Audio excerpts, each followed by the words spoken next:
C'est quand même consternant de se dire que la moitié de l'humanité de plus de 50 ans est ménopausée et qu'on s'en occupe pas du tout et qu'au contraire on le tait, que les femmes le taisent et qu'elles essaient de gérer comme elles peuvent mais qu'elles n'en parlent pas. Comme on est dans une société du jeunisme, la ménopause signifie cinquantaine.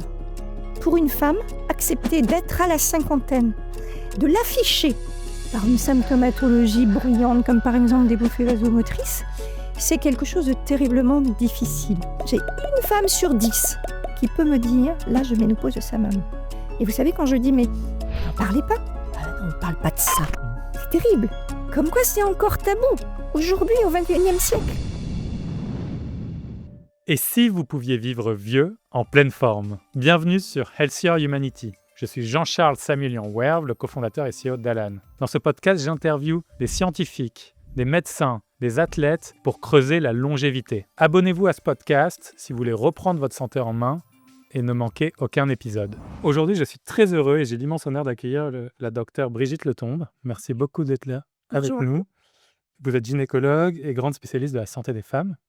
Vous êtes l'une des figures de référence en France sur les questions liées à la santé sexuelle, la ménopause, et plus largement l'accompagnement des femmes à chaque étape de leur vie. Vous êtes une ancienne praticienne hospitalière du CHU de Lille.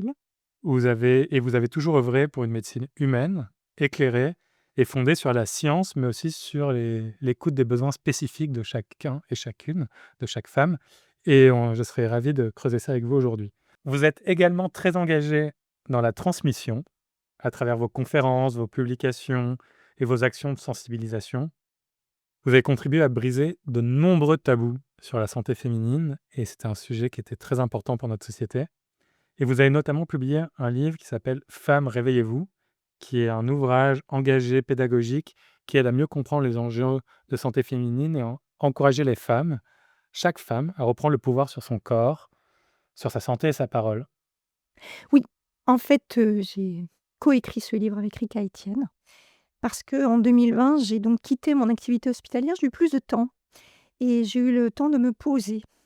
Et je me suis rendu compte que ces dernières années, je souffrais, honnêtement, je souffrais de la défiance des femmes vis-à-vis des médecins, mais aussi vis-à-vis des gynécologues. Et moi qui ai vécu quand même une quarantaine d'années de suivi des femmes, d'accompagnement des femmes, je me disais que les choses avaient vraiment, vraiment changé et que si nous étions, il y a 20 ou 30 ans, l'ami des femmes, nous ne l'étions plus. En tout cas, je ne le percevais plus. Et j'avais beaucoup de jeunes femmes qui n'envisageaient pas de consulter, qui ne consultaient que vraiment obligées pour une symptomatologie, par exemple.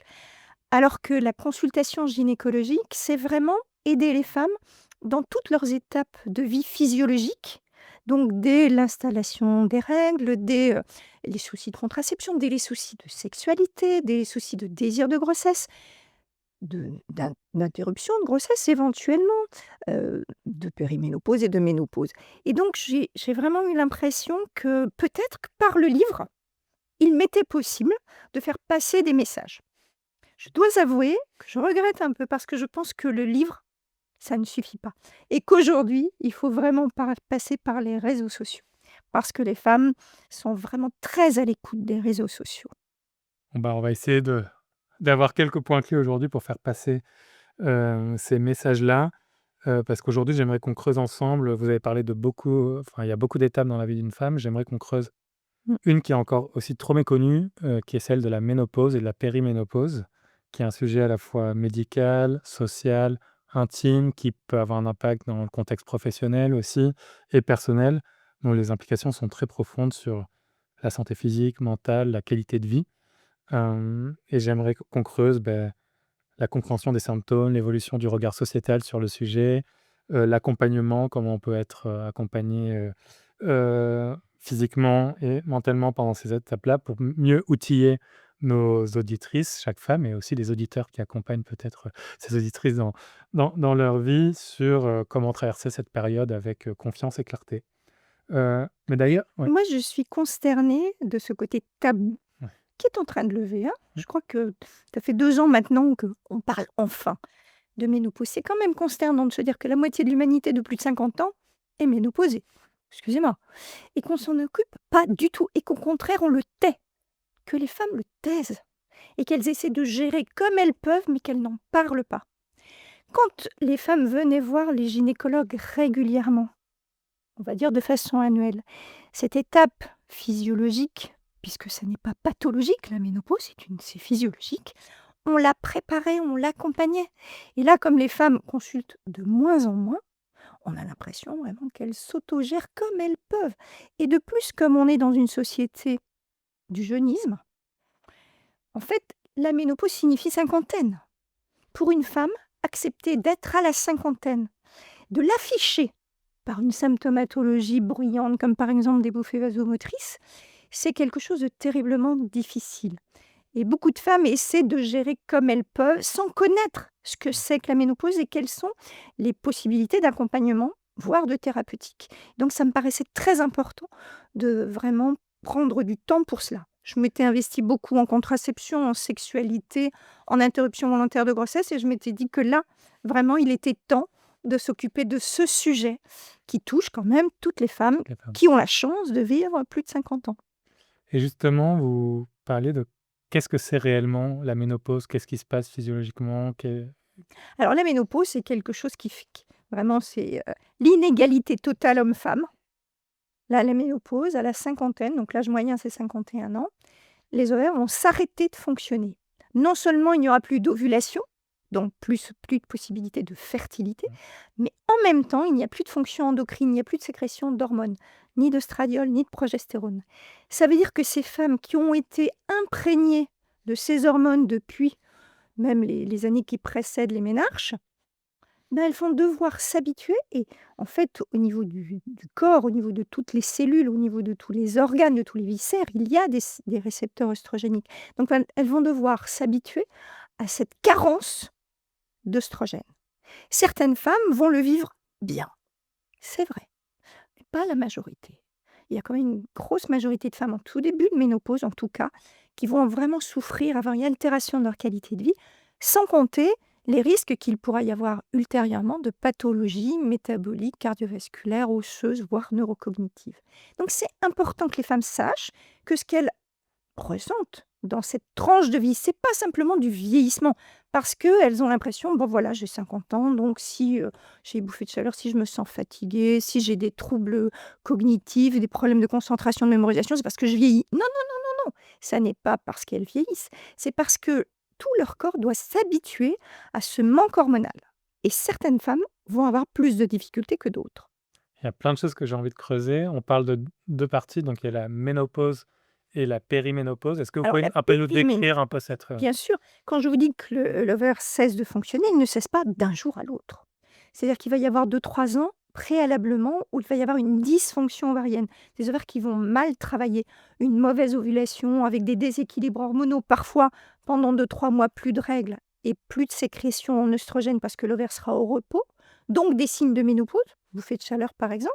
Et puis tout à coup, l'ovaire va se remettre à travailler, mais avec une mauvaise ovulation, donc un déséquilibre entre œstrogène et progestérone. Et là, on va avoir des signes au contraire d'irritabilité, de surpoids, de tension mammaire, de règles abondantes par exemple. Et donc c'est vraiment les montagnes russes.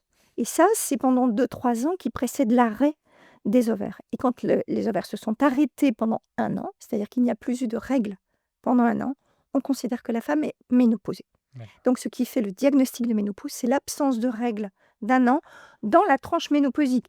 Évidemment qu'une femme qui a une absence de règles à 35 ans d'1 an, on va lui faire du bilan hormonal pour comprendre.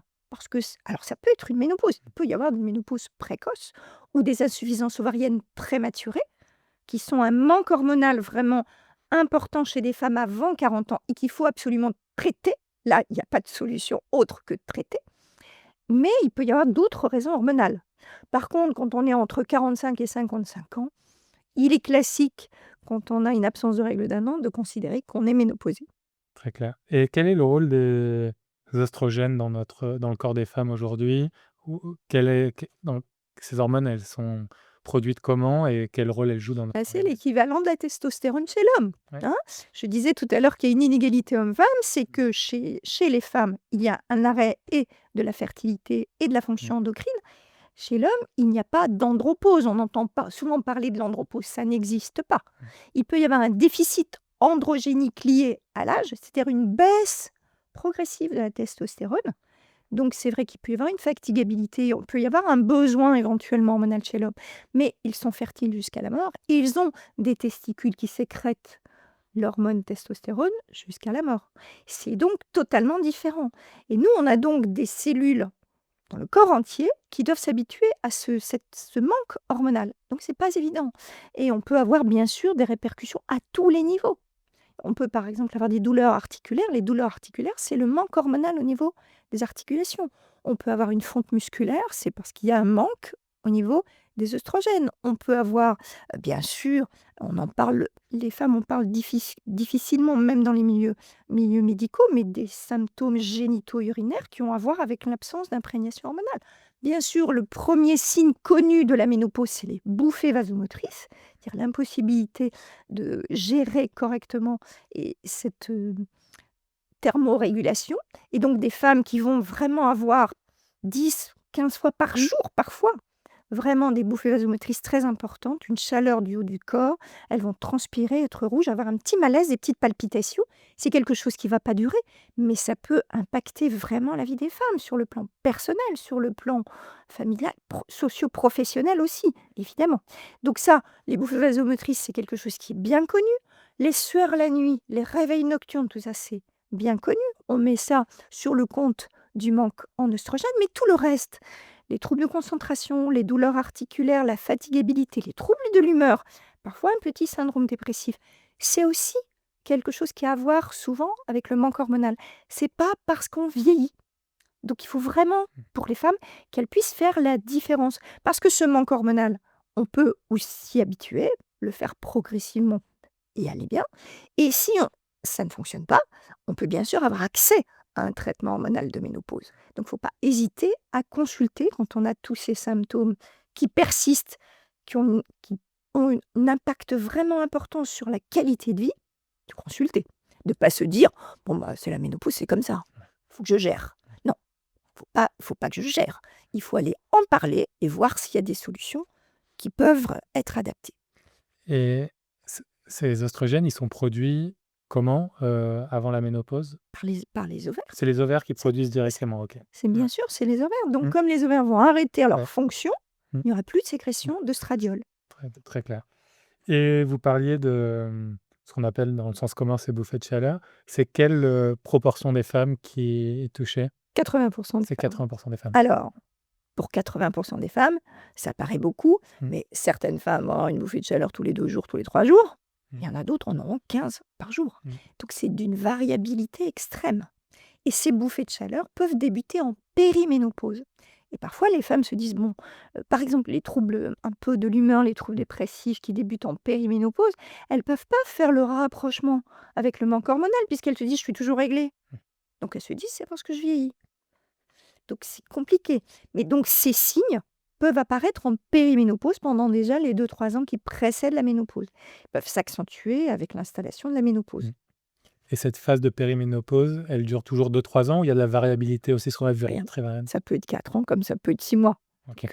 Non, il n'y a pas. Et ça, c'est important aussi de le savoir, c'est que toutes les ménopauses ne se ressemblent pas. Et c'est pour ça que la prise en charge de la ménopause, ça nécessite vraiment quelque chose d'individuel. Ça nécessite un médecin qui vraiment s'intéresse à toute la symptomatologie, pas seulement les bouffées de chaleur, les facteurs de risque éventuels, parce qu'il peut y avoir des facteurs de risque, qu'ils soient carcinologiques, qu'ils soient cardiovasculaires ou osseux, qui nécessitent à ce moment-là une prise en charge spécifique. Donc c'est important que toute femme dans cette tranche d'âge consulte. Et je me bats beaucoup pour qu'il y ait cette consultation spécifique de la ménopause. On parle de la consultation de 45 ans, que ce soit les hommes, que ce soit les femmes, mais on ne parle pas d'une consultation spécifique. Alors il y a la mission parlementaire de Stéphanie Ries qui a été publiée là en avril. On envisage une consultation spécifique de la ménopause où vraiment on prendra le temps, au moins 30 à 45 minutes, pour envisager tout cela. Et vous conseillerez dans ces périodes de vie-là, avant que vous disiez on consultait sa gynéco très régulièrement, quelle serait la bonne fréquence selon vous? À mon sens, toute femme doit consulter un gynécologue 1 fois par an. Parce que la gynécologie, ça n'est pas simplement prendre en charge des pathologies, c'est faire beaucoup de prévention. Et il faut bien savoir que les variations hormonales ont des impacts importants dans la vie des femmes. et que, par exemple, des cycles irréguliers, des règles très abondantes, des douleurs de règles, des syndromes prémenstruels, tout ça, c'est pas quelque chose de banal qu'il faut gérer toute seule, en parapharmacie. Mmh. Il faut consulter. Donc il y a vraiment des raisons de consulter pour ces symptômes qui ne sont pas obligatoirement des pathologies. Après, il y a bien sûr toutes les pathologies, mais il y a aussi le dépistage. Mmh. Et je dois avouer qu'il y a quand même de moins en moins de femmes qui envisagent ce dépistage. Parce qu'il y a eu ce contexte de violence gynéco-obstétricale et sexiste. Alors, je ne peux pas nier qu'il y ait eu, bien sûr, puisqu'on a un rapport ministériel qui en parle, qu'il y ait eu, bien sûr, des choses qui se soient produites et que des femmes se soient plaintes. OK. Mais de là à stigmatiser toute une profession, Mmh. et notamment l'acte gynécologique, comme soi-disant pouvant être un viol, Mmh. puisqu'on pénètre au niveau vaginal par le spéculum ou le toucher vaginal, ça c'est excessif. Et du coup, je crois qu'on fait peur aux femmes jeunes qui arrivent dans la tranche d'âge où elles mériteraient une consultation et qui se disent: «Oh là là là là, moi je n'y vais pas, hein, c'était pour faire un examen gynécologique qui est vécu comme quelque chose d'agressif», Mmh. alors que c'est pas agressif. Mmh. L'examen gynécologique, d'abord, il ne se fait pas systématiquement dans une consultation gynécologique, il ne se fait que pour certaines raisons. Par exemple, pour ce qui est du dépistage, quand on parle du dépistage du cancer du col utérin, ça ne débute qu'à 25 ans. Ça n'empêche qu'on puisse avoir une consultation gynécologique pour parler de la cyclicité, de la contraception, de la sexualité, de plein de choses, et de pouvoir avoir accès à un gynécologue qui peut amender, améliorer, expliquer. Et ce serait dommage que les femmes se privent de cela. Tout à l'heure, vous parliez du fait qu'il y avait beaucoup de variabilité, de variance dans la manière dont la ménopause pouvait être, vécue et sur, les différentes manières dont, hem, je ne sais pas si on parle de symptômes, mais plutôt des signes, que les signes Oui, de c'est des ménopause symptômes, c'est étaient des différents. symptômes. Ouais. On a des symptômes, c'est pas obligatoirement une maladie, mais c'est des symptômes, hein, les bouffées vasomotrices, les douleurs articulaires, la fatigabilité, les Mmh. troubles du sommeil. Les troubles du sommeil, il peut y avoir des troubles du sommeil, pas seulement du fait des sueurs nocturnes qui réveillent, Mmh. il peut y avoir des troubles du sommeil du fait de l'hypoœstrogénie. Donc il faut bien savoir que sur le plan, neurologique, les femmes doivent se réhabituer à cette absence des œstrogènes. Les œstrogènes sont très importants sur le plan neurologique, au niveau du centre thermorégulateur, ce qui explique les bouffées vasomotrices, mais pas seulement. Au niveau de l'humeur, par exemple, au niveau des troubles de concentration. Les Anglais parlent du fog, c'est ce brouillard cérébral. Ben oui, quand même beaucoup de femmes, quand on en parle, oui, c'est vrai, Mmh. je n'osais pas en parler. Je commençais à penser que j'allais faire un Alzheimer. Vous voyez, comme quoi c'est stressant pour les femmes quand elles ne savent pas Mmh. que ça peut être, entre guillemets, «banal», ça peut passer, qu'il y a des solutions. Et et est-ce qu'on a, dans la recherche, analysé ou compris ou pas du tout, quelles étaient les causes de ces différentes prévalences de ces symptômes? Est-ce que c'est génétique? Ou est-ce qu'on a des Alors, on a une étude multiethnique qui montre que quand même, par exemple, pour ce qui est des bouffées vasomotrices, il y a plus de bouffées vasomotrices chez les Africaines que mmh, chez les femmes d'Asie, par exemple. Donc, il y a des choses qui sont un peu peut-être culturelles ou comme vous dites, hein, peut-être. Alors, je n'ose pas parler de race mmh, parce que ça pourrait être mal vécu, mais c'est vrai que c'est pas la même chose. Et même entre femmes, il y a des femmes qui vont avoir vraiment beaucoup de symptômes, mais d'autres qui en ont très peu. On dit souvent que ça a aussi à voir avec, ce qui s'est passé dans la famille. Quand on a une mère qui a souffert beaucoup de sa ménopause, c'est un peu pareil que pour les règles. Il y a des femmes qui disent: «Ah bah, moi de toute façon j'ai des douleurs de règles, mais ma mère a toujours eu des douleurs de règles». Donc il y a peut-être des choses qui se transmettent, mais il est évident qu'il y a des choses qui se passent et qui ne sont pas simplement de l'ordre du culturel mais ou du on traditionnel. ouais, très clair, et on n'a pas vu de corrélation qui pouvait avoir lieu avec, la nutrition, le sommeil ou d'autres, Bah, paramètres, évidemment, comportementaux? on l'a pas encore dit, Ouais. mais le b.a.-ba de la prise en charge, Mmh. quand on est dans cette tranche de vie 45-55 ans, c'est bien sûr s'intéresser à son hygiène de vie. C'est vrai que jusqu'à la quarantaine, je dirais, on peut se permettre de ne pas avoir une hygiène de vie parfaite, peut-être fumer un peu, peut-être boire un peu, peut-être ne pas faire de sport, peut-être manger un peu n'importe quoi.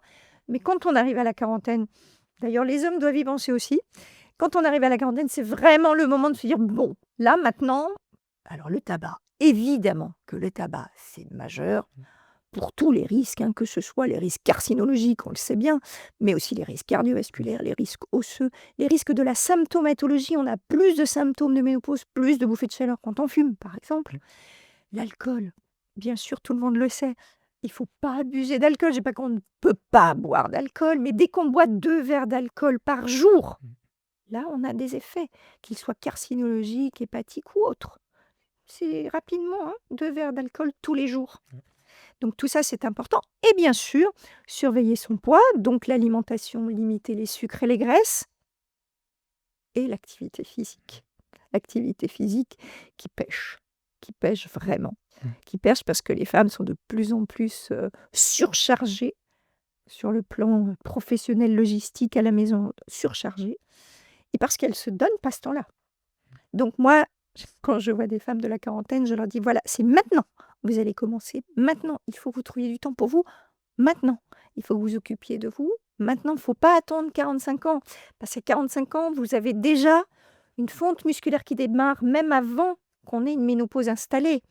Et là, vous allez au même poids, perdre du muscle, prendre du tissu gras, vous n'allez même pas vous en rendre compte. Donc c'est très important. Dès la quarantaine. Je me souviens que quand j'ai présenté lors d'un congrès de ménopause, on m'avait demandé de présenter la consultation de la cinquantaine. Alors je démarre, je dis: «Bon, ben voilà, je vais venir vous parler, mais je ne vais pas vous parler de la consultation de la cinquantaine parce que moi je parle de ménopause des 45 ans». Et là, j'ai eu un brouhaha dans la salle parce que tous les gynécos se sont dit: «On va quand même pas commencer à parler de ménopause à 45 ans». Mais si, si, parce que les femmes vous en parlent pas. Les femmes, elles ont toutes dans la tête: «Ça y est, j'ai 45 ans, ça va arriver. Quand est-ce que ça va Comment je vais arriver? vivre ça? Qu'est-ce qui va se passer?» Elles l'ont toutes dans la tête. Elles n'en parlent pas. Et ce qui est très important, c'est que le professionnel de santé en parle, que lui dise: «Ah bah voilà, je vous vois avancer, bah c'est vrai, vous arrivez à la 40, vous y avez pensé? Est-ce que vous savez quand votre maman était ménopausée?» Ça, c'est important. Je demande ça à toutes les femmes. J'ai une femme sur 10 qui peut me dire: «Là, je ménopause de sa maman». Et vous savez, quand je dis: «Mais vous n'en parlez pas?» «Ah non, on ne parle pas de ça». Le ça. Ouais. C'est terrible. Comme quoi c'est encore tabou, aujourd'hui, au XXIe siècle. Les femmes ne savent pas l'âge de ménopause de leur mère. On ne peut pas en parler. Donc, ça signifie quelque chose. Alors ça bouge, et je suis ravie que ça bouge parce que depuis 2-3 ans, vraiment, on a des podcasts, on a un spectacle ménopause qui est sorti l'année dernière qui est super. Enfin, on a des humoristes, on a des choses qui bougent, on a des professionnels qui nous demandent d'intervenir dans le cadre de professionnels pour savoir ce que ça peut donner dans leur population féminine. Donc tout ça, c'est important. Alors évidemment, comme ça touche énormément de femmes, il y a 14 millions de femmes ménopausées en France, et je vous disais que c'est en début de ménopause, donc mettons 6 millions de femmes qui vont être impactées. Donc il y a bien sûr tout un potentiel commercial. Donc on voit de plus en plus de choses arriver pour prendre en charge la ménopause, en tout genre, en tout genre. Alors je pense que c'est pour ça que j'insiste sur le fait qu'une femme ait cette consultation médicale vraie, où on puisse faire le point sur sa santé là actuelle, sur son historique familial, sur son historique personnel, et qu'on puisse projeter. Donc soit elle a une altération de la qualité de vie déjà et on en parle, soit elle n'a pas. Mais on va projeter ce qui peut arriver sur le plan carcinologique, sur le plan cardiovasculaire, sur le plan osseux, pour justement lui dire: écoutez, vous devriez faire ceci, vous devriez faire cela. L'informer. On n'impose pas un traitement. Jamais un traitement n'est imposé, c'est toujours un accord. Et c'est quelque chose que l'on décide de façon individuelle pour chaque femme et que l'on revoit de façon annuelle. Donc c'est pas parce qu'on met le pied dans un traitement que c'est dramatique, au contraire. Et je parle de ça parce que j'ai beaucoup de femmes qui viennent en consultation. Alors moi maintenant, parce que c'est vrai que j'ai maintenant une consultation biaisée. Moi, je vois des femmes essentiellement qui ont rencontré 1, 2, 3 gynécologues et qui n'ont pas eu accès à un traitement hormonal, pour X raisons. Donc quand elles viennent me voir, elles sont motivées. Mais c'est vrai que dans la patientèle que j'avais préalablement, j'avais des femmes qui s'installaient, qui me disaient: «Bon, vous n'allez pas me parler de traitement, parce que je ne veux pas faire de cancer du sein». Voilà, il y a malheureusement dans l'inconscient sociétal cette idée que dès qu'on prend des hormones, on va faire un cancer du sein. Et ça, il faut absolument qu'on lutte contre ça. Et en effet, j'avais lu quelques papiers intéressants là-dessus qui montraient qu'il y avait eu un moment un papier scientifique qui avait montré une certaine corrélation, mais ça a été complètement disproportionné la manière dont ça a été pris dans la presse sur Alors, on va cette faire le point, ouais, parce que là, c'est quand même important. je suis ravi que vous creusiez ça, Ah c'est ouais, ça, non mais sur l'histoire si ce podcast doit être utile, il Ouais. va au moins être utile pour cela. Le cancer du sein, il est extrêmement fréquent. Aujourd'hui, le cancer du sein touche une femme sur 8. J'ai commencé il y a 40 ans, c'était une femme sur 14. Mmh. D'accord? C'est pas le traitement hormonal qui est responsable de ça. Pourquoi? Cette étude dont vous parlez, c'est l'étude américaine WHI.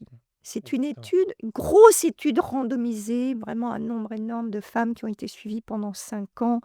Et on a dit, puisque les œstrogènes, je vous ai dit que c'était bon pour le corps des femmes, et que, on ne l'a pas encore dit, mais je vous le dis, les œstrogènes, ça protège les femmes sur le plan cardiovasculaire, des pathologies cardiovasculaires. Pourquoi? Parce que les œstrogènes, ça diminue le risque d'hypertension, ça diminue l'insulinorésistance et donc le diabète, et ça diminue l'hypercholestérolémie. Tous ces facteurs de risque sont des facteurs de risque cardiovasculaires. On sait que les femmes, avant la ménopause, ont moins d'infarctus que les hommes. Et puis, il y a un croisement des courbes au moment de l'installation de la ménopause. Elles ont plus d'infarctus que les hommes.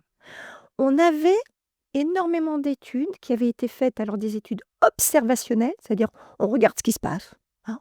On n'intervient pas, on regarde ce qui se passe. On voit des femmes qui prennent ou qui ne prennent pas et on regarde. Et on avait toutes les études observationnelles qui nous montraient que les femmes traitées en début de ménopause avaient une morbimortalité diminuée grâce aux œstrogènes. Donc les Américains se sont dit, puisque les femmes meurent, alors pas du cancer du sein, hein. Je pense que pour tout le monde, les femmes pensent qu'on meurt du cancer du sein, c'est pas vrai. La mortalité féminine du cancer du sein, c'est 4%. La mortalité cardiovasculaire féminine, c'est, à votre avis? Ouais, j'imagine que c'est la première cause, Oui. Alors en France ouais. et en Europe, c'est 35. Ouais. Aux États-Unis, c'est Ouais, j'aurais dit 45%. 45, ouais, c'est ça. 45%. Donc ces Américains, c'était une idée pas mauvaise. Ils se sont dit, mais puisque les œstrogènes, ça protège les femmes sur le plan cardiovasculaire, on va regarder des femmes à qui on va donner un traitement et des femmes à qui on va donner un placebo. Donc ça, c'est le must des études, puisque vous avez des femmes où vous décidez, elles ne savent pas si elles prennent un traitement ou pas, le médecin ne sait pas s'il donne un traitement ou pas, et on regarde ce qui se passe. Le gros souci, c'est un gros souci, je vous ai dit que 80% des femmes avaient une symptomatologie à l'installation de la ménopause. Donc, il n'y a que 20% de ces femmes-là en début de ménopause qui ont pu être prises dans l'étude. Et donc, ils ont fait quoi? Ils ont pris des femmes éloignées de la ménopause. Et la moyenne d'âge de cette étude, c'était 63 ans. Plus de 10 ans de ménopause installée. Il y avait même 20% de ces femmes qui avaient plus de 70 ans. Et ils ont donné à ces femmes, pas de l'œstradiol et de la voie transdermique comme nous et de la progestérone comme nous, le traitement à la française, ils ont donné le traitement américain. Le traitement américain, c'est des œstrogènes conjugués normodosés par voie orale. Et ils ont donné un progestatif de synthèse que nous n'utilisons pas en France du fait de ses méfaits métaboliques. Et donc, qu'est-ce qui s'est passé? Au bout de 5 ans, ils ont arrêté l'étude, pas à cause des cancers du sein, à cause des accidents cardiovasculaires, des AVC, des infarctus, des embolies pulmonaires. Pourquoi? Parce que ces femmes avaient déjà eu 10 ans d'hypoœstrogénie, 10 ans de carence en œstrogène. Pendant ces 10 ans, elles avaient eu le temps de s'installer une athéromatose, c'est-à-dire des plaques au niveau des artères. Et quand on a donné des œstrogènes par voie orale forte dose, on a décollé les plaques. On a créé des accidents. Ce qui a fait arrêter la WHI, ce n'est pas le risque du cancer du sein, c'est les accidents cardiovasculaires. Malheureusement, ce qu'on a vu publier, c'est pas ça. Ce qu'on a vu publier, c'est l'augmentation du risque de cancer du sein. Parce que la petite augmentation du risque de cancer du sein qui existe avec le traitement à l'américaine, qui est de un risque relatif 1,3, ce qui est très peu de choses. On l'avait déjà avant, on avait une méta-analyse en 97 qui nous le disait, donc on n'a rien découvert avec la WHI. La WHI a dit 1,3. Mais on a oublié de dire aussi que dans la WHI, il y avait des femmes qui n'y avaient plus d'utérus. Vous savez qu'en France, on n'a quand même que 14% des femmes qui arrivent à la ménopause sans utérus. Nous, on garde les utérus des femmes, on les traite avec des progestatifs, on les garde. Aux États-Unis, dans les pays anglo-saxons, 40% des femmes qui arrivent à la ménopause n'ont déjà plus leur utérus, à cause des ménorrhagies, des fibromes, tout ça. Et donc, on gère avec de la chirurgie. Donc, ces femmes qui ont été prises en charge alors qu'elles n'avaient plus d'utérus n'ont pas eu de progestatif de synthèse. Elles ont eu que des œstrogènes. Quand on n'a pas d'utérus, on n'est pas obligé de donner un progestatif. Le progestatif, il est là pour protéger l'endomètre, la muqueuse de l'utérus. Donc là, ces femmes-là, elles ont que des œstrogènes. Donc il y a eu 2 bras dans cette étude, celles qui avaient des œstrogènes et celles qui avaient un œstroprogestatif. Celles qui ont eu une augmentation de cancer du sein sont lesquelles? Celle qui n'avait pas d'utérus. Non, Non? celles qui avaient un Ah, œstroprogestatif de ok. synthèse. Ah oui. Donc plus le temps passe et plus on avance et plus En on fait, on pense que cible le sur... risque Ok. est dû au progestatif de synthèse. Et même celles qui avaient plus d'utérus et qui ont eu que des œstrogènes, elles ont moins de cancer du sein Elles que ont- les placebos. Ok, intéressant. Intéressant. Ouais, très intéressant. Et donc, dans cette étude, où il y avait quand même une petite partie des femmes entre 50 et 59 ans, Mhm.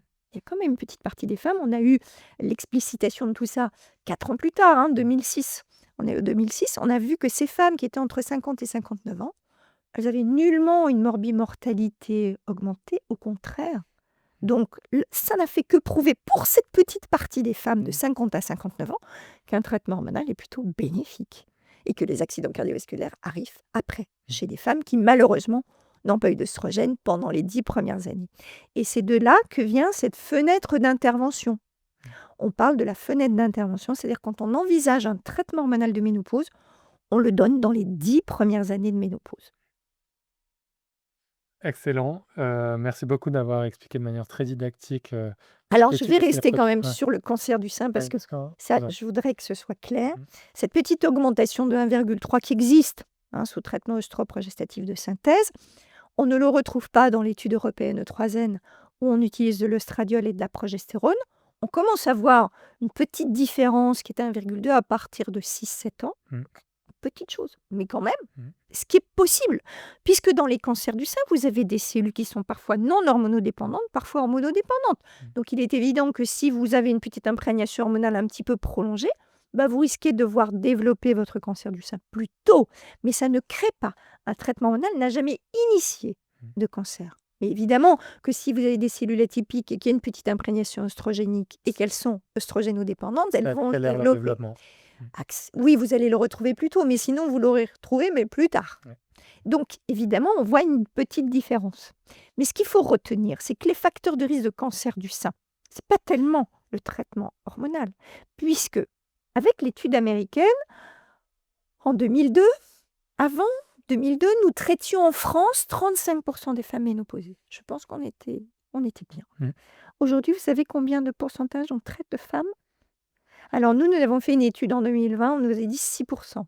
Le rapport parlementaire de Stéphanie Harris nous dit 2,5%. Donc nous avons baissé de plus de 80% la prescription de traitement hormonal de ménopause. Si vraiment le traitement hormonal de ménopause avait un impact majeur sur le risque de cancer du sein, nous aurions dû voir quoi? Une diminution forte des cancers du sein. Nous avons une augmentation régulière du cancer du sein depuis les années 2000 constamment. 0,3% par an. Constamment. Traitement, pas traitement. Ça n'a rien changé. On a 61 000 cas de cancer du sein. On a 60 000 cas de cancer de prostate. Et ces 2 cancers hormonodépendants augmentent régulièrement. Ça n'a rien à voir avec le traitement hormonal de ménopause. Ça a à voir avec notre absence d'hygiène de vie. Ça a à voir avec l'obésité. Vous augmentez votre risque de cancer hormonodépendant avec l'obésité. Ça a à voir avec l'alcool. Je vous ai dit plus de 2 verres d'alcool, ça augmente votre risque de 1,3 de cancer du sein. Le tabac, ça augmente le risque. Le fait, alors ça, on n'en parle pas aux femmes, mais je crois qu'il faut le dire. Il y a aussi le fait qu'on fasse des enfants de plus en plus tard. Avant, on faisait nos enfants entre 20 et 25 ans. Maintenant, l'âge moyen de la première grossesse, c'est 31, 32 ans. Et donc, on a beaucoup de femmes qui font leur premier enfant, elles ont au-dessus de 35 ans. Et ça, c'est un facteur de risque. C'est un facteur de risque bien plus important que le traitement hormonal. C'est 1,5. Donc, ne pas faire d'enfants tôt, faire des enfants tard, ça augmente le cancer du sein. Et ça explique l'augmentation du risque de cancer du sein, plus bien sûr, certainement, tout notre environnement. Mais arrêtons de stigmatiser le traitement hormonal et d'empêcher les femmes d'avoir accès à quelque chose d'efficace pour quelques années de ménopause, soi-disant pour ne pas augmenter le risque de cancer du sein. Ça, pour moi, c'est ma bataille du jour. C'est extrêmement intéressant. Et comment est-ce que, justement, quand on arrive, j'aimerais bien que vous nous fassiez ce parcours un peu de soins qui amènerait un traitement hormonal et quels sont les autres possibilités. Possibilités thérapeutiques, non thérapeutiques. Qu'est-ce qui fait qu'on déclenche un traitement hormonal? À quoi ça ressemble? Quelles sont les étapes? La durée? Enfin, expliquez-nous tout ça. Alors cette consultation, que j'espère toutes les femmes de la cinquantaine auront, nécessite donc de faire ce qu'on va déjà faire dans le dépistage classique, hein. Le dépistage classique pour toutes les femmes, quand je vous dis qu'elles doivent avoir, si possible, une consultation annuelle. Dans ces consultations, il y aura donc un dépistage cervical. Le dépistage cervical, ce n'est plus le frottis, c'est un test HPV. Le test HPV, en fonction de l'historique, va se faire tous les 3 ans ou tous les 5 ans, mais ça ne signifie pas pour autant qu'il faut voir son gynéco tous les 3 ou 5 ans. Mmh. Ensuite, il y a bien sûr la palpation mammaire et il y a la mammographie. Là aussi, il y a beaucoup de choses qui sont dites sur la mammographie, mais il faut bien savoir qu'aujourd'hui, si on a une augmentation de la fréquence du cancer du sein, c'est sans doute aussi parce qu'on le dépiste davantage, Ouais. sans doute aussi parce qu'on a une espérance de vie qui augmente et qu'on peut faire un cancer du sein tardivement. Donc, ce sont des explications. Mais ce qui est important de savoir, c'est que tous ces cancers qui sont dépistés par la mammographie, c'est-à-dire qu'ils vont être découverts à moins de 2 centimètres, on a une guérison dans 90% des cas. Ouais. Donc, on n'a pas de moyen d'empêcher un cancer du sein. J'arrête pas de le dire. C'est pas parce que vous n'allez pas prendre de traitement hormonal que vous ne ferez pas. Et c'est pas parce que vous prenez un traitement hormonal que vous allez faire. Mais il faut dépister. Donc, le dépistage, c'est l'examen clinique mammaire en fonction de l'historique personnel. Est-ce qu'on a déjà eu des pathologies mammaires ou familiales? Est-ce qu'il y a des antécédents familiaux dans la famille? On fera une surveillance particulière, mais au minimum, toutes les femmes doivent avoir une mammographie tous les 2 ans. Ensuite, dans cette consultation, on va rechercher les facteurs de risque cardiovasculaires. Si dans la famille, on a beaucoup d'antécédents de diabète, d'hypertension, d'hypercholestérolémie, évidemment, d'AVC ou d'infarctus, on va vraiment tilter sur le risque cardiovasculaire. On va bien sûr faire un bilan métabolique, on va bien sûr prendre la tension artérielle, parce que la tension artérielle, ça ne se voit pas quand on a une tension qui monte un peu et qu'on est à 15 tous les jours. Il faut la traiter. Et on va aller plus loin dans le bilan cardiovasculaire si on a des raisons. Si on a un surpoids, si on a une tension élevée, si on a un cholestérol très élevé, si on a un diabète, enfin, tout cela. Ça va mener à un bilan cardiovasculaire. Soit cette femme a un bilan qui est correct, un bilan métabolique sans problème, ou elle me dit: «Bon, écoutez, moi, j'ai pas beaucoup de bouffées de chaleur, tout va bien, j'ai une ménopause, j'ai besoin de rien». Avant de lui dire: «Je ne vais pas vous proposer de traitement hormonal», je vais quand même l'interroger sur son risque d'ostéoporose. Puisqu'on sait que les œstrogènes, et ça la WHO, l'étude américaine l'a bien montré. L'étude américaine a montré qu'on diminuait de 30% le risque fracturaire dans leur population. Or, cette population n'était pas une population à risque d'ostéoporose. Donc ça a bien prouvé que le traitement hormonal de ménopause, c'est le premier traitement de prévention primaire antifracturaire. Donc cette femme, on va vérifier qu'elle n'ait pas de facteur de risque. Si elle a des facteurs de risque, par exemple, elle est en sous-poids ou elle fume 2 baguettes par jour ou sa mère a fait une fracture du col ou elle a une corticothérapie, bref, on va lui faire une densitométrie. Mais je dirais même, si elle n'a pas de facteur de risque, avant de dire: «Bon, écoutez, je ne vais pas vous conseiller de traitement», je vais lui proposer une densitométrie. Parce que la densitométrie est un examen qui n'est pas agressif, ça dure 3 minutes, ça coûte presque rien. Alors c'est pris en charge par la sécurité sociale dans certains facteurs de risque, mais sinon la plupart des mutuelles le prennent en charge. Je crois que ça coûte 45 € et c'est quand même très important parce que cette densitométrie, si elle nous montre que les os sont très fragiles, eh bien on va discuter. On va dire: «Écoutez, bon d'accord, vous n'avez pas trop de symptômes, mais le manque hormonal vous allez perdre 2% d'os par an pendant les premières années et ça, c'est quand même, grave. Donc si vous voulez éviter ça», alors bien sûr, on va parler de l'hygiène de vie d'abord, hein, l'activité physique, l'apport calcique, la vitamine D, tout ça, on va en faire. Mais si il y a vraiment déjà une ostéopénie marquée, on va proposer un traitement hormonal, ne serait-ce que pour éviter la perte osseuse rapide du début de la ménopause. Et après, il y a les femmes qui ont des symptômes. Évidemment, toutes les femmes qui ont des symptômes, on va essayer de lui proposer un traitement hormonal si elle le désire et si elle n'a pas de facteur de risque qui lui contre-indique. Ou sinon, on va lui proposer des alternatives. Alors les alternatives, ça peut être bien sûr de la phytothérapie, des compléments alimentaires, du yoga, de la relaxation, la thérapie comportementale, ça peut être tout ça. Si ça fonctionne sur la symptomatologie qui n'est que climatérique, entre guillemets, c'est-à-dire qui n'a pas d'impact sur le risque, pathologie grave, on peut essayer.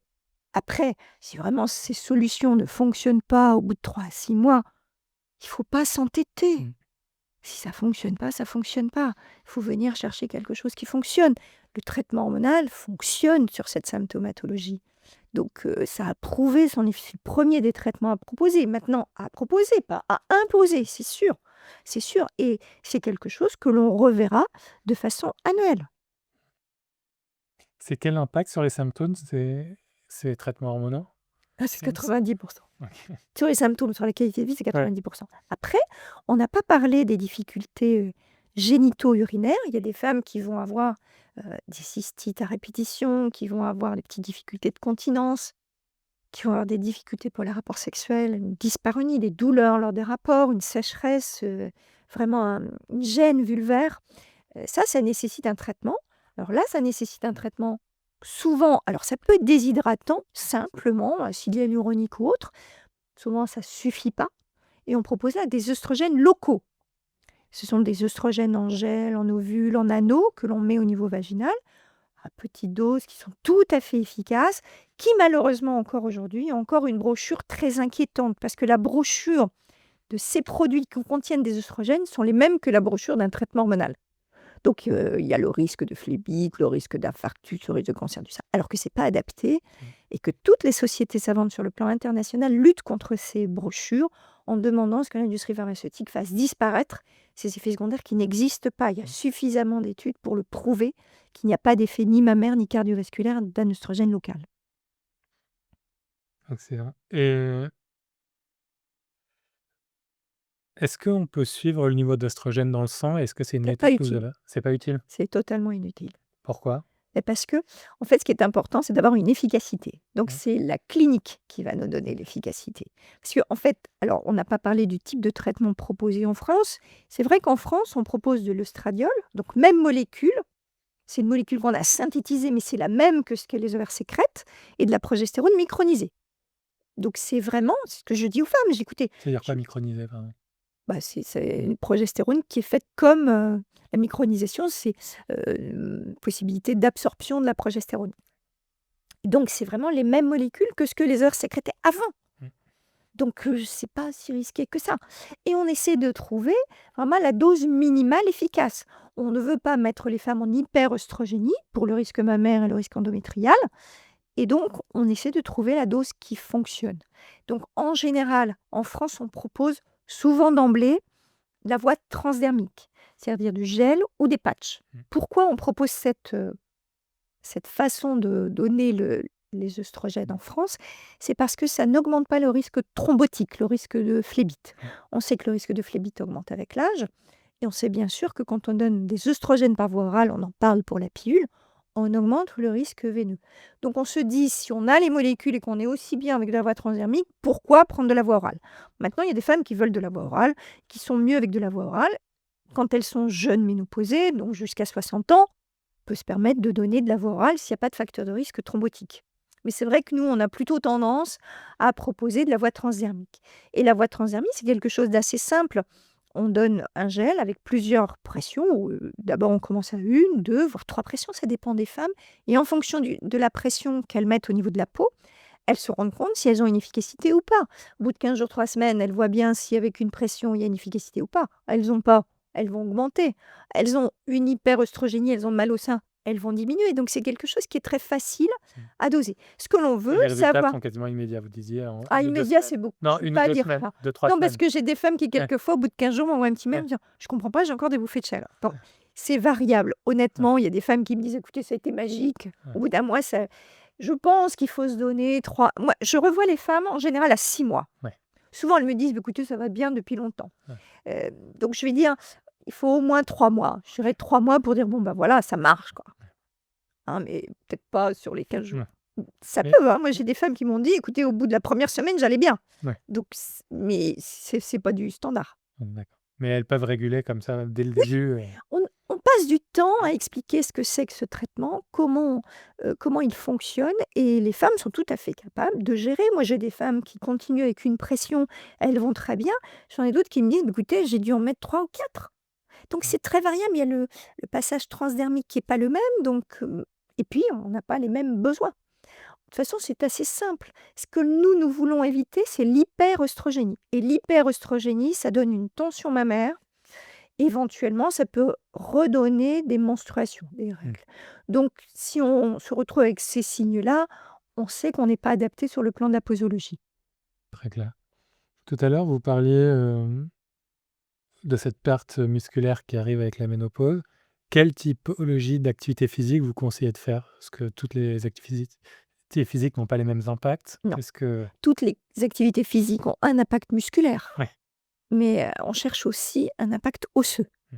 Donc, si on cherche un impact osseux, il faut que ce soit un sport à impact. Il faut que ce soit quelque chose qui soit... Alors, aujourd'hui, on parle beaucoup déjà de la marche Mmh. avec du poids. Ouais. On parle beaucoup de ça et je pense que c'est très bonne idée.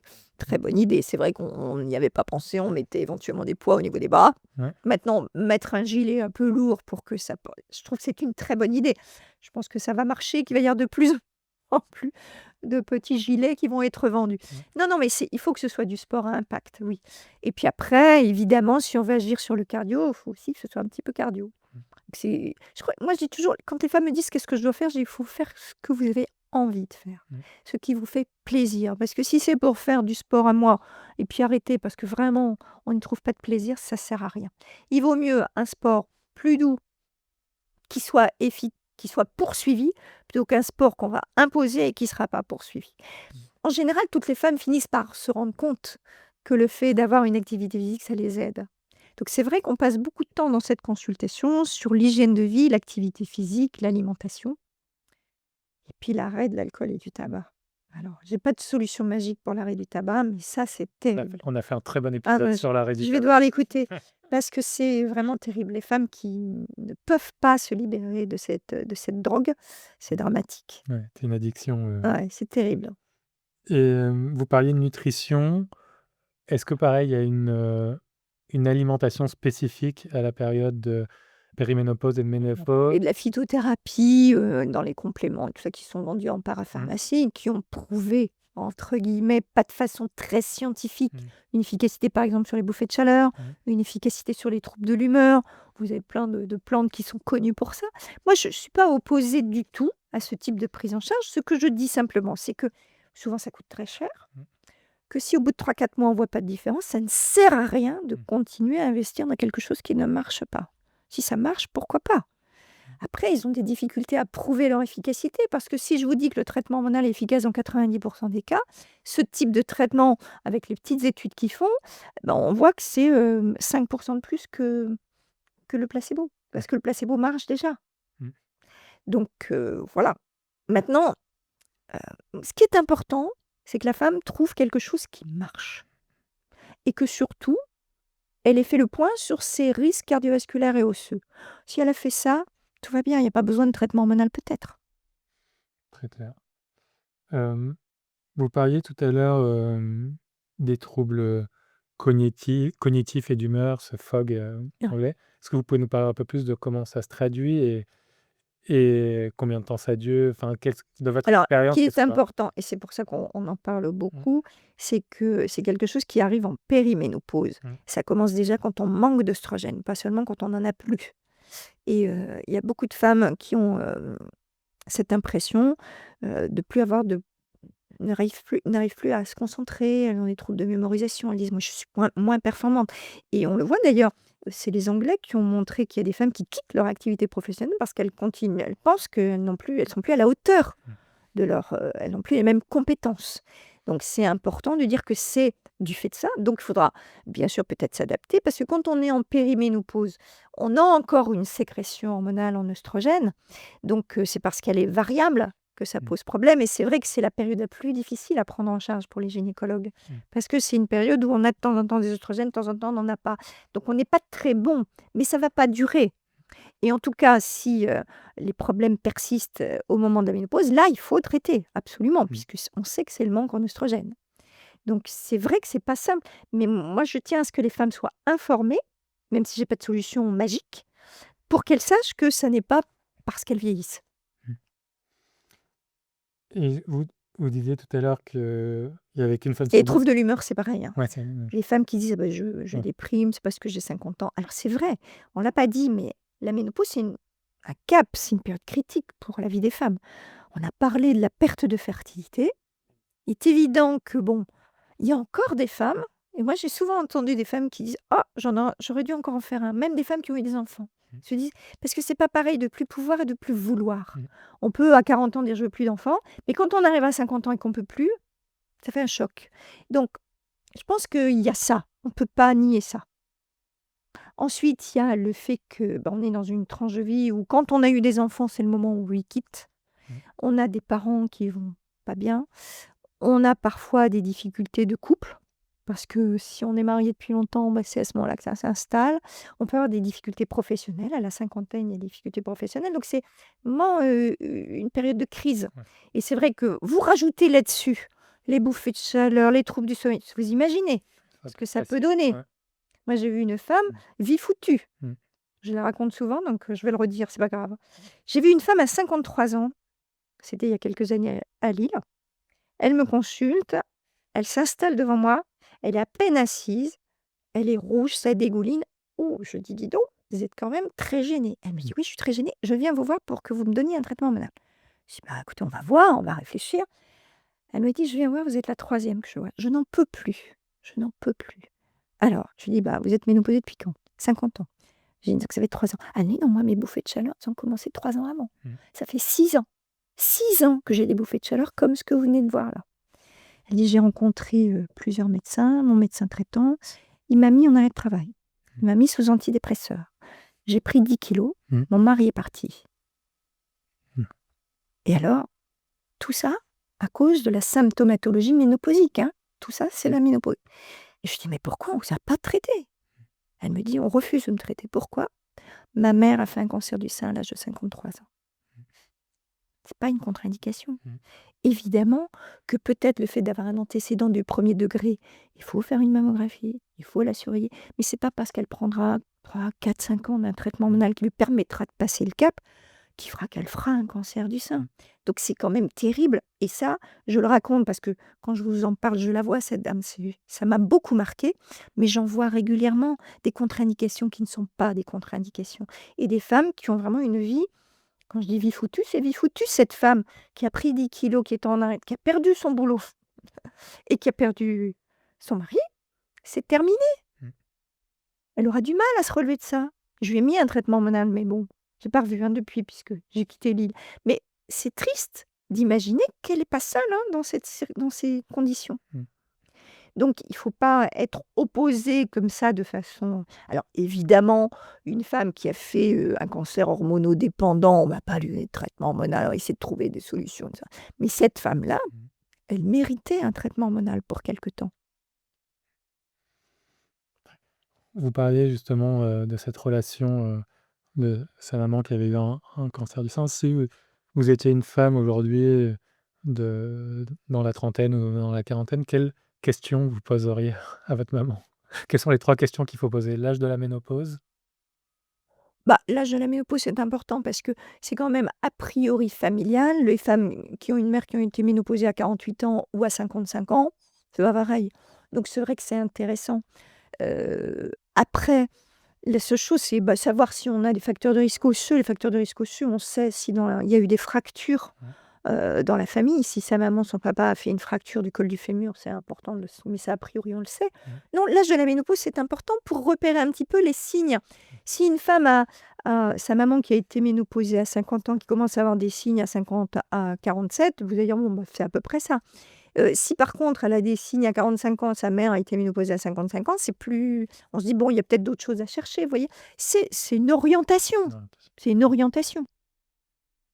et en termes de on parlait de la vie professionnelle et de l'impact. Mmh. Quels conseils vous donnez, aux femmes pour, parler de ménopause, dans le milieu professionnel ou pas? Enfin, ou Je aux pense que dirigeants, comment on approche ce sujet dans le milieu professionnel? je pense que dans le milieu professionnel, tout le monde doit être informé Mmh. que quand on arrive à la cinquantaine, il peut y avoir des choses qui se passent et qu'il faut pouvoir les rapporter à quelque chose qui est physiologique, qui est la ménopause. Et que une femme éventuellement, par exemple, si elle doit, faire un discours, si elle doit faire une formation et qu'elle a tout un panel et que tout est coup parce que c'est à ce moment-là quand on est stressé, qu'on a une bouffée de chaleur, Mmh.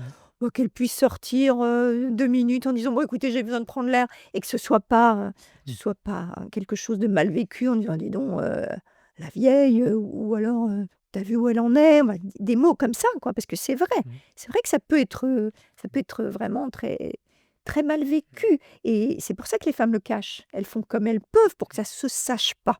Et quand on fait ce qu'on peut pour que ça se sache pas, c'est encore plus C'est dur. pire, ouais. C'est encore plus dur. Donc je crois que c'est vraiment important d'ouvrir le sujet Mm.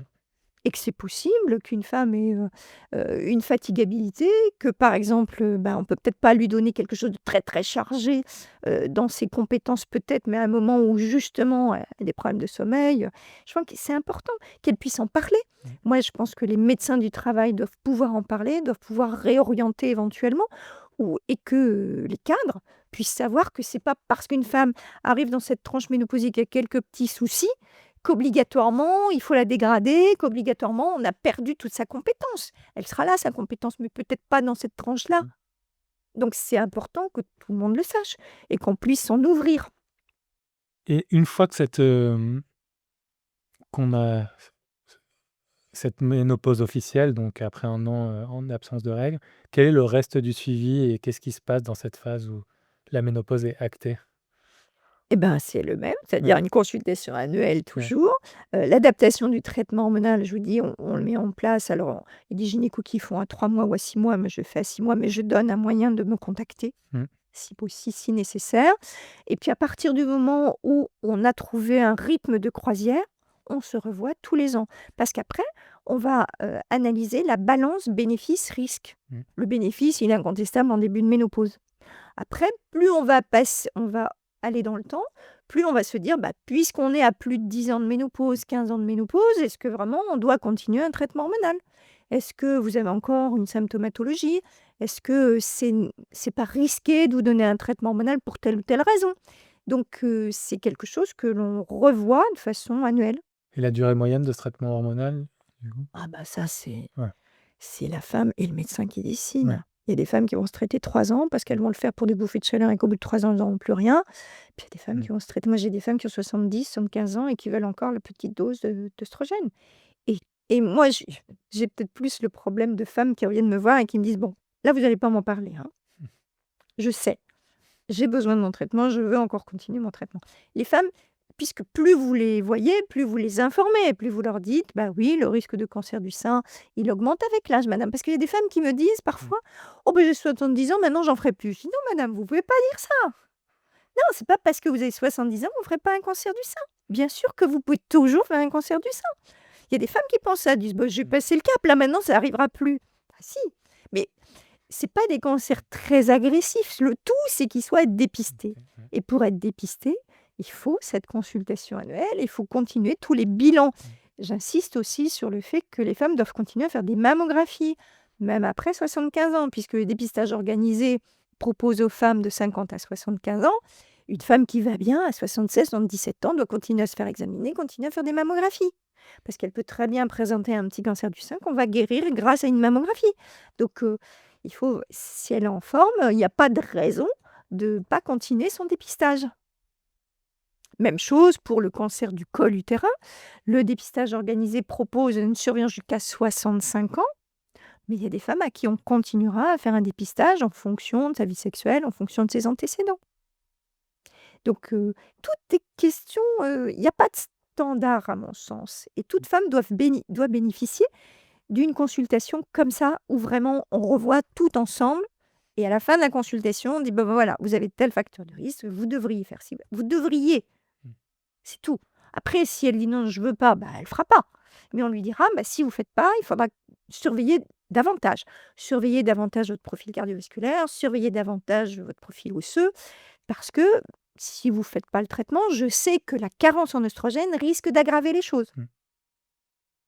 Tous les gynécologues sont formés de manière égale sur ces traitements hormonaux? Comment on peut s'assurer que notre gynécologue est formé Je là-dessus? voudrais pouvoir vous dire oui, mais Mmh. c'est pas le cas. C'est pas le cas parce qu'il y a eu, malheureusement, cet abandon du traitement, dans les années 2000. Donc tous les jeunes gynécologues qui ont été formés après cette étude américaine où on a vraiment laissé tomber le traitement hormonal, ça n'est c'est vrai que tous ces médecins, même les médecins généralistes, parce qu'avant l'étude américaine, il y avait pas mal de médecins généralistes qui traitaient les femmes, hein.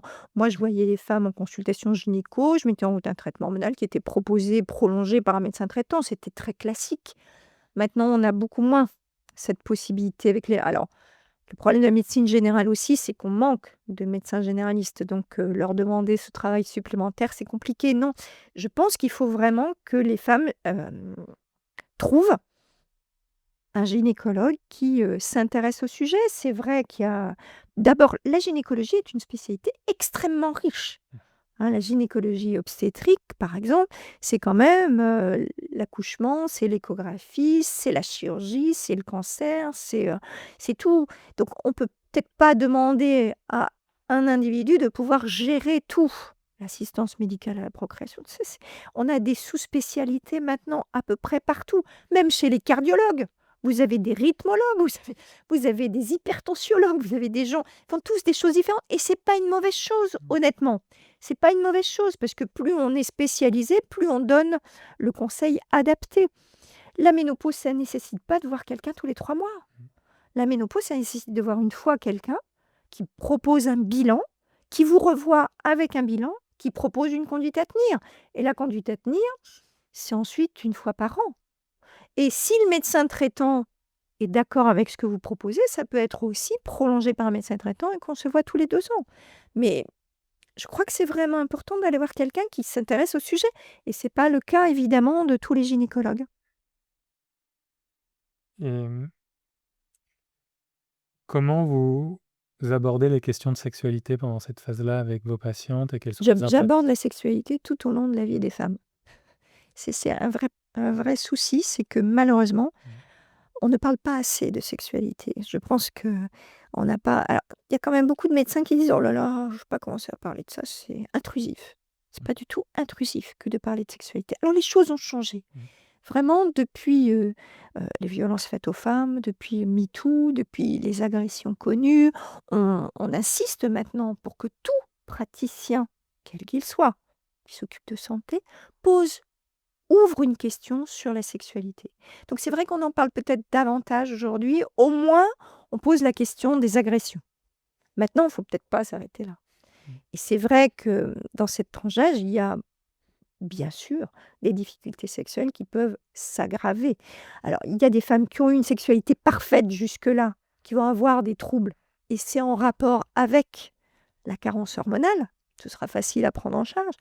Malheureusement, il y a aussi des femmes qui ont une sexualité qui a péché déjà depuis de nombreuses années et qui parfois, puisqu'il y a la ménopause, elles mettent en avant la libiménopause. Ça va plus, c'est la ménopause. Donc c'est parfois un petit peu difficile de trier tout ça. Mais ce qui est important, c'est de leur donner la possibilité d'en parler. Systématiquement, tout professionnel de santé qui rencontre une femme entre 45 et 55 ans doit demander sur le plan sexuel, est-ce qu'il y a des difficultés, est-ce qu'il y a des problèmes. Alors, il y a des femmes qui vont dire non. Puis ces femmes-là, quand vous les verrez 6 mois plus tard, elles vont dire: écoutez, la fois dernière, je ne savais pas trop comment vous en parler, mais c'est bien, maintenant je suis prête. C'est jamais intrusif. Une femme qui ne veut pas parler de sa sexualité, elle ne parle pas. Elle vous dit tout va bien.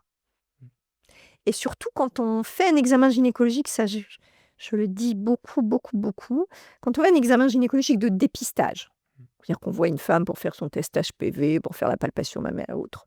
Si l'on voit un aspect de vulve et de vagin très atrophique, si on voit un petit rétrécissement au niveau de l'introïtus, si on voit qu'il y a des signes vraiment de manque hormonal, il faut, et c'est le moment, dire à cette femme: écoutez, j'ai l'impression quand même d'une petite sécheresse, que vous n'auriez pas une petite gêne. Je vais essayer de mettre le spéculum, on va voir si on peut le faire. Est-ce que c'est pas difficile? Peut-être, est-ce que vous avez encore une sexualité avec pénétration? Et c'est à ce moment-là qu'elle en parle. À ce moment-là, elle dit: je ne savais pas trop comment vous le dire, c'est vrai. Mais si vous ne le faites pas, si vous mettez le spéculum comme vous pouvez, si vous faites le prélèvement, et puis vous finissez la consultation en disant: bon, bah, c'est à l'année prochaine, qu'est-ce qu'elle se dit, cette femme? Elle se dit: bon, il a parlé de rien. Ouais, c'est normal. C'est donc normal. J'ai une muqueuse sèche, plus de rapport, c'est normal. Je suis vieille.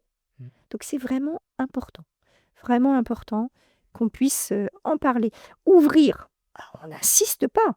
Si elle ne veut pas en parler, elle n'en parle pas. Si elle ne veut pas de traitement, on n'en parle pas. Mais il faut vraiment donner cette possibilité. extrêmement intéressant.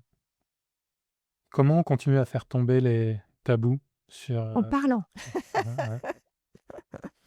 En parlant, en faisant ce que j'ai essayé de faire, c'est-à-dire participer au maximum de choses qui parlent de ménopause. J'ai participé à l'application Omena. Ah ouais. Mais oui, Omena est une application vraiment qui est arrivée juste quand il fallait, parce que c'est le moment où on commence à parler de ménopause, de périménopause. Donc j'ai beaucoup participé à l'information sur la ménopause et la périménopause, parce que ça, c'est d'accès facile. Un livre, il faut aller l'acheter, c'est pas pareil. L'application, vous allez dessus, vous avez l'information est directe. Il n'y a pas besoin de s'abonner à l'application. Et l'application va éventuellement proposer l'hygiène de vie, l'activité sportive, le nutritionnel et autres, pourquoi pas. Mais je crois que c'est ce que nous faisons là et je crois que c'est important. Et vous pensez en effet, qu'est-ce qui peut être fait en numérique sur ces solutions-là et en gynécologie vous pensez quoi de la téléconsultation en gynécologie Alors la téléconsultation, elle existe depuis longtemps, Ouais. la téléconsultation. Moi, honnêtement, je n'en fais pas de téléconsultation. Parce que je pense que pour ce que je fais, pour la ménopause, c'est important de voir et d'examiner. Je pense que autant j'ai dit, par exemple, chez les femmes jeunes, s'il n'y a pas d'examen, c'est pas grave. Autant dans cette période-là, je pense que l'examen est très important. Ne serait-ce que pour l'aspect muqueuse. Ne serait-ce que pour habituer cette femme à ce qu'on puisse voir son corps, toucher son corps. Parce que ça aussi, il y a des femmes qui se déshabillent facilement, il y en a d'autres qui disent: «Ah bah, je veux plus, vous avez vu là, je peux plus montrer ça». Bah, c'est le moment d'en parler. Si elle reste assise, derrière son écran, vous voyez que son visage, elle peut pas parler de ça. Vous l'avez pas vu? Vous pouvez pas l'aider. Donc je dis pas qu'il faut pas en faire. Je pense qu'on peut faire de la téléconsultation quand on a quelqu'un qu'on connaît bien, avec qui on a déjà discuté de tout, prolonger éventuellement, elle ne peut pas venir, tout a été fait sur le plan des examens paracliniques, pourquoi pas. Mais sinon, je pense que c'est mieux de voir et de pouvoir faire un examen gynécologique. Je pense que là, il est utile. Et est-ce qu'il y a d'autres ressources que vous conseillez pour trouver les bons gynécologues, pour comprendre ces traitements hormonaux en ligne qu'est-ce que vous conseillez? Alors les bons gynécologues, je ne peux pas vous donner une liste, mais bon, ça se sait en général. Après, pour ce qui est de l'information, il y a une information qui est très bien faite, que les femmes peuvent retrouver sur le site de la Société française de ménopause, le GEMVI, groupe d'études de la ménopause et du vieillissement hormonal. Et sur la première page de ce site, vous avez la balance bénéfice-risque du traitement hormonal. Ça vous explique ce que c'est la ménopause et la balance bénéfice-risque du traitement. Pourquoi on donne un traitement, pourquoi on n'en donne pas, quels sont les bénéfices du traitement, quels sont les risques du traitement. Donc c'est vraiment une information de base que toutes les femmes peuvent aller télécharger et peuvent consulter d'ailleurs leur médecin avec ça. En leur disant: «J'ai lu ça, qu'est-ce que vous en pensez?» Comme ça va les motiver. Excellent! On mettra le lien vers, Ah oui, ce serait bien. vers ça dans le podcast. Donc c'est www.gemvi.org. Excellent, merci beaucoup. Est-ce que vous avez un autre message que vous aimeriez faire passer aux femmes qui nous écoutent? Le message, c'est de ne pas avoir peur de la consultation gynécologique. C'est une consultation qui est là pour vous aider, vous accompagner et quelles que soient les propositions que l'on fasse, c'est toujours de la proposition. C'est jamais on vous intime pas de ceci ou de cela et si les femmes rencontrent un médecin qui n'est pas au fait ou qui n'est pas intéressé par le sujet parce que, il a d'autres, sujets d'intérêt ou pas le temps, à ce moment-là, il faut qu'elle envisage de rencontrer quelqu'un d'autre. Après, il y a des professionnels de santé qui peuvent accompagner. C'est vrai que, des sages-femmes, des infirmiers, des pharmaciens peuvent donner des conseils. Encore faut-il qu'ils connaissent le sujet. Moi, j'ai beaucoup envisagé de faire de l'information chez les pharmaciens parce que je pense que les pharmaciens, c'est vraiment une porte d'entrée facile. Une femme qui a des bouffées de chaleur, qui a des petits soucis, elle n'a pas besoin de prendre un rendez-vous pour aller chez son pharmacien qu'elle connaît depuis longtemps. Une femme qui a des petites cystites, qui va aller voir 3 fois son pharmacien pour du Monoryl, par exemple, peut-être que le pharmacien, il devrait, plutôt que lui donner son Monoryl, dire: «Ben, vous avez pensé à consulter? Vous avez peut-être un petit problème de muqueuse, une petite sécheresse, un déséquilibre de la flore», tout ça. Il faut qu'elle soit informée pour pouvoir le faire. Donc il y a de l'information qui peut être donnée par, ces professionnels de santé. Après, je pense que la mise en place d'un traitement hormonal et un bilan, comme je vous l'ai dit, cardiovasculaire, osseux, métabolique, ça nécessite une consultation médicale. Alors un médecin généraliste, évidemment, qui peut faire ça, s'il en a le temps. s'il en a le temps. Et si il considère qu'il y a des difficultés à la prescription d'un traitement hormonal, qu'il puisse avoir accès à un gynécologue, oui. Ce bilan complet dure combien de temps? Ah, je pense que la première consultation pour une femme de tranche ménopause, c'est 45 minutes. C'est 45 minutes. Ouais. Ah donc, le rapport parlementaire en parle. Le rapport parlementaire parle d'informer les femmes, de faire des applications, j'attends toujours. Mmh. Et puis surtout, on attend aussi, les recommandations de la Haute Autorité de Santé. Vous savez que la commission Haute Autorité de Santé sur le traitement hormonal de ménopause, elle n'a pas siégé depuis, plus de 10 ans et on attend ça en espérant que les choses changent. Pourquoi? Parce qu'aujourd'hui, la HAS, c'est Mmh. le temps minimal et la dose minimale possible. Mmh. Ce qui signifie c'est dangereux, Mmh. alors que c'est pas dangereux. Qu'on ne traite pas inutilement des femmes, qu'on ne surdose pas des femmes, évidemment, Mmh. mais que l'on fasse peur avec cette phrase, Mmh. je trouve ça un tout petit peu dommage, d'autant qu'on a maintenant une bibliographie suffisamment riche internationale qui nous montre combien le traitement est efficace non seulement sur la qualité de vie, mais aussi sur le plan cardiovasculaire et osseux. Et je suis triste de voir qu'on ne nos nos institutions gouvernementales de santé ne projettent pas dans les 15-20 ans. Les femmes qui n'ont pas été traitées depuis 2000, je vous ai dit que maintenant on traite 2% des femmes. Mmh. Il y a 25% des femmes qui ont des symptômes, mais il y a 40% des femmes qui vont faire des fractures. Mmh. Ces femmes, si elles ont accès à un traitement et qu'elles sont surveillées sur le plan osseux, eh ben elles vont, je ne dis pas qu'elles ne feront pas de fractures, mais elles feront peut-être des fractures plus tard et moins graves. Et donc ça, par exemple, ça devrait être projeté. Une fracture du col du fémur, c'est grave. Mmh. Il y a une femme sur 5 qui en meurt dans l'année qui suit. C'est grave, c'est pas banal. Donc toutes ces femmes qui n'ont pas été traitées parce qu'on n'a pas parlé de traitement hormonal et qui risquent de faire ces pathologies, je comprends qu'ils aient un peu peur du risque d'augmentation de cancer du sein. Mais c'est minime par rapport aux pathologies cardiovasculaires, puisque les pathologies cardiovasculaires, c'est 35% de la mortalité des femmes. Si on peut éviter un diabète, une hypertension, une hypercholestérolémie, si on peut diminuer tous ces risques d'athéromatose, il faut le faire. Mmh. On ne le fait pas. Donc c'est quelque chose qui devrait être projeté, ça. Docteur Letombe, merci. C'était très, très éclairant, sincère, pédagogique, didactique sur un sujet qui est trop peu connu, avec, comme vous le disiez, beaucoup de tabous dans la société, mais aussi chez les femmes, sur comment approcher cette période de vie. J'espère qu'on a réussi à faire passer des messages, à démystifier des choses, à comprendre les mécanismes et les solutions qui existent et dans quel cas on peut y aller. Donc un immense merci pour avoir expliqué ce qu'est la ménopause, la périménopause et comment on peut la traiter, comment on peut la gérer, comment on peut l'accompagner. J'ai adoré cette vision, elle répond beaucoup à notre vision qu'on essaie de porter chez Alan sur la prévention. Alors avant de terminer, je voudrais Ouais. quand même dire qu'il y a quand même 25% des femmes qui sont ravies Mmh. d'être ménopausées. Ouais. Il faut quand même le positif de la chose. Ouais. Le positif de la chose, c'est la liberté des femmes. Enfin, elles n'ont plus de soucis de menstruation, de contraception, de tout ça. Et de la symptomatologie périménopausique qu'on a effleurée et qui peut être parfois très, très difficile à vivre pendant de nombreuses années. Donc vraiment, ça peut être vécu comme une liberté. Mais cette liberté, si elle est obérée par une symptomatologie, il faut vraiment qu'elle cherche des solutions. C'est très clair. Un immense merci. Si vous avez trouvé cette conversation utile, partagez-la autour de vous. Le plus de personnes écoutent, le plus on arrive à faire passer ces messages, à faire évoluer les pratiques, à casser des mythes qui n'ont plus lieu d'être. Abonnez-vous au podcast si vous avez été intéressé. Partagez-moi des idées de sujets que vous aimeriez traiter. Mais encore une fois, Docteur Letombe, un immense merci d'avoir contribué à notre connaissance et à défricher ces sujets complexes, mais que vous avez fait de manière très didactique et passionnante. Merci à vous de m'en avoir donné la possibilité. Avec joie. Merci.